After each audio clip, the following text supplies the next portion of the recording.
മദ്യപാനം ചോദ്യം ചെയ്തതിന് മർദ്ദനം.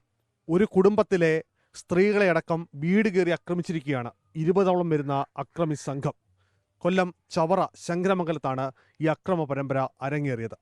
തിരുവോണനാളിലായിരുന്നു ഈ അക്രമം. പക്ഷേ ഇതുവരെയും പോലീസിന് പിടികൂടാനായത് 8 പ്രതികളെ മാത്രം. അവരിൽ മുഖ്യപ്രതികൾ ഇല്ല എന്നുള്ളതാണ് ഏറ്റവും പ്രധാനപ്പെട്ട കാര്യം. ആ കുടുംബത്തോടൊപ്പമാണ് നമ്മൾ ചേരുന്നത്. കഴിഞ്ഞ തിരുവോണനാളിലാണ് ഈ വീടിന് മുന്നിലൂടെ മദ്യപാന സംഘം യാത്ര ചെയ്യുകയും അസഭ്യവർഷം നടത്തുകയും ചെയ്തതിനെ ചോദ്യം ചെയ്തത്. സ്വാഭാവികമായും പെൺകുട്ടികളുടെ ഒരു അമ്മയെന്ന നിലയിൽ അത് ചോദ്യം ചെയ്യുക എന്നുള്ളതാണ്.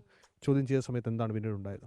ചോദ്യം ചെയ്തത് മാത്രമേ സാറേ ഓർമ്മയുള്ളൂ. ഓരോ സ്ഥലത്തിലോട്ട് എൻ്റെ പെൺപിള്ളേരെല്ലാം അങ്ങോട്ടും ഇങ്ങോട്ടും വഴച്ചഴിച്ച് അടിച്ച് ശരിയാക്കി എൻ്റെ കൊച്ചുങ്ങളുടെ തുണിയെല്ലാം വലിച്ച് കീറക്കവും പിടിച്ച് പൊക്കി എടുത്തുകൊണ്ട് പോയിക്കവും അപ്പുറത്ത് അയ്യത്തെടുത്തിട്ട് ഓരോ മൂലയ്ക്ക് നോക്കുമ്പോൾ എൻ്റെ പിള്ളേരെല്ലാം അങ്ങോട്ടും ഇങ്ങോട്ടും പറയാൻ പറ്റാത്ത രീതിയിൽ കിടന്നടിച്ചുകൊണ്ടിരുന്നത് സാറേ.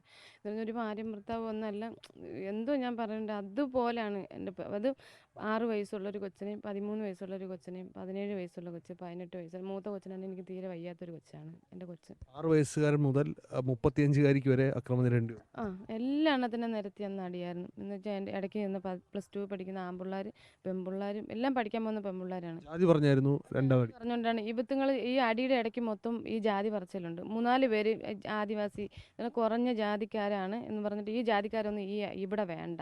ഇവിടെ സംഘം അവിടെ സ്ഥിരമായി നിങ്ങളുടെ വീടിന്റെ പിൻവശത്ത് ഉള്ളവരാണോ?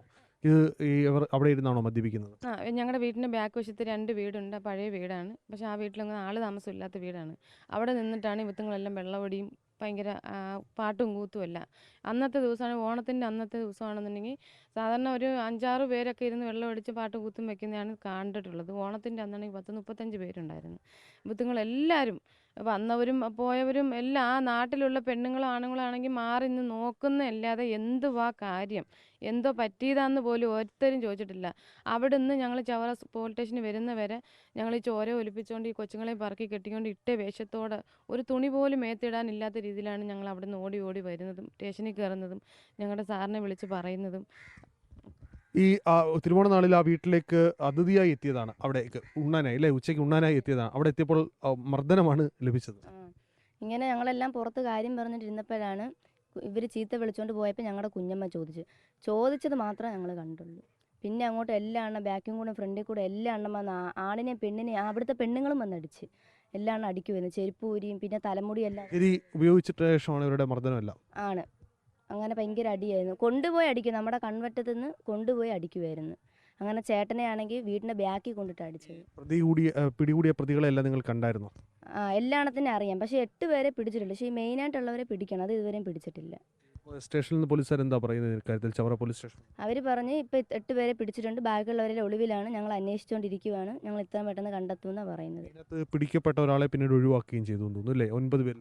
പക്ഷെ ഞാൻ ഇന്നലെ ഇല്ലായിരുന്നു, ഞാൻ ഇന്നലെ വണ്ടാനത്ത് ആശുപത്രിയിലായിരുന്നു.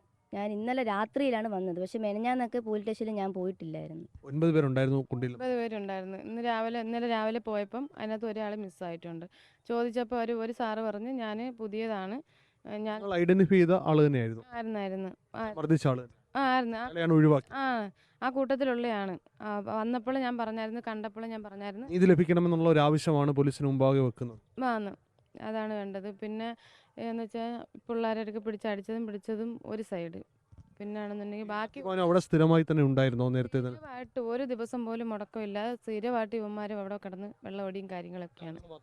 ആണുങ്ങളും പെണ്ണുങ്ങളും ഉണ്ട്. ആ പെണ്ണുങ്ങളെ മെയിനായിട്ട് പിടിക്കണം സാർ. ആ പെണ്ണുങ്ങളാണ് ഇതിനകത്ത് ഗുണ്ടായിസം കാണിച്ചുകൊണ്ടിരിക്കുന്നത് ഈ കൂട്ടത്തിൽ, ഈ വിത്തുങ്ങളുടെ കൂടെ.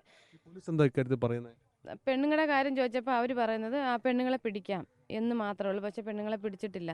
പെണ്ണുങ്ങൾ അന്നത്തെ ദിവസം അവിടെ ഒന്ന് വന്നിട്ട് പോയായിരുന്നെന്നുണ്ടായിരുന്നു. അന്നേരം അവർ വന്ന സമയത്ത് ഞങ്ങൾ അവിടെ ആശുപത്രിയിലൊക്കെ ആയിരുന്നു.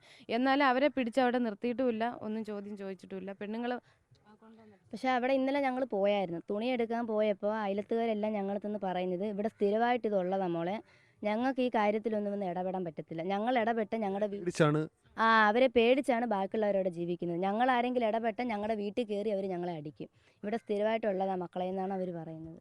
ഒരു ദളിത് കുടുംബത്തിന് നേരിടേണ്ടി വന്ന ദുരവസ്ഥയാണ്, അത് തിരുവോണ നാളിൽ നേരിടേണ്ടി വന്ന ദുരവസ്ഥയാണ് ഈ കേട്ടത്. ഇക്കാര്യത്തിൽ നമ്മുടെ നിയമ സംവിധാനങ്ങൾ അടിയന്തരമായി ഇടപെടേണ്ടതുണ്ട്. കാരണം പോലീസിലടക്കം പരാതി നൽകിയെങ്കിലും യഥാർത്ഥ പ്രതികളെ ഇതുവരെ പിടികൂടിയിട്ടില്ല എന്ന ഗുരുതരമായ ആക്ഷേപം കൂടി ഇവർക്ക് ഇക്കാര്യത്തിലുണ്ട്. പ്രതികളെ പൂർണ്ണമായും പിടികൂടണം. ലഹരി സംഘങ്ങളെ ഇത്തരത്തിൽ അഴിഞ്ഞാടാൻ ഒരു ഘട്ടത്തിലും അനുവദിക്കുകയും ചെയ്യരുത്. കൊല്ലത്തുനിന്ന് ക്യാമറാമാൻ ശ്രീകാന്ത് PS-നൊപ്പം അരുൺ രാജ്, 24.